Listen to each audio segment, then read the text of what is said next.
My initial kind of impetus for creating the device occurred in 2019. So for the first 8 years of my life, I lived on the East Coast in New Jersey. And when I was on the East Coast, I didn't really hear much about the wildfire problem. So when I came to California in 2012, I was completely shocked to hear that every single season there was this huge disaster which burned people's homes and displaced hundreds of thousands of people each year.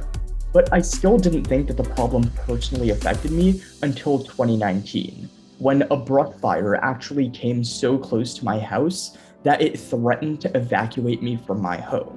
And from that came the motivation to create FACE, Fire Activated Canister Extinguisher, which is a device which provides a first line of defense for homes against wildfires until firefighters can arrive at the scene and put out the fire.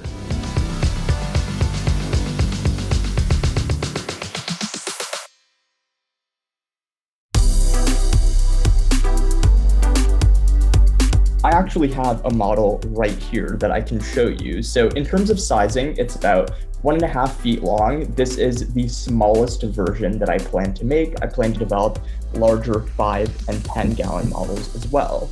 And the way it works is actually pretty simple. So on the extinguisher itself, the real activation mechanism occurs on this sprinkler head right here. And the way the sprinkler head works is that there's a red glycerin bulb chemical element, which actually bursts when it reaches 155 degrees Fahrenheit. So when it reaches 155 degrees Fahrenheit, that burst is going to let all of the fire retardant stored within the actual body of the device to flow through and disperse over a 4 to 5 foot radius. And as these devices get bigger and they scale, that radius will become larger and the amount of retardant stored inside the canister will grow bigger as well.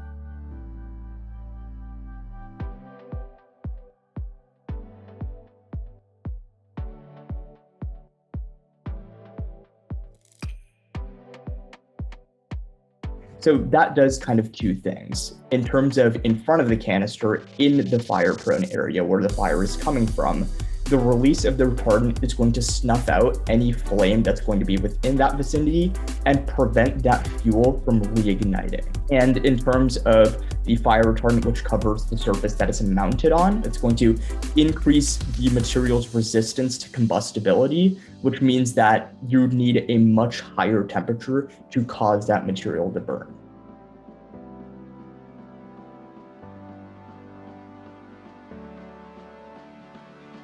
It'd be great if, someone like Elon Musk or Jeff Bezos could back the project because they have so many resources behind them.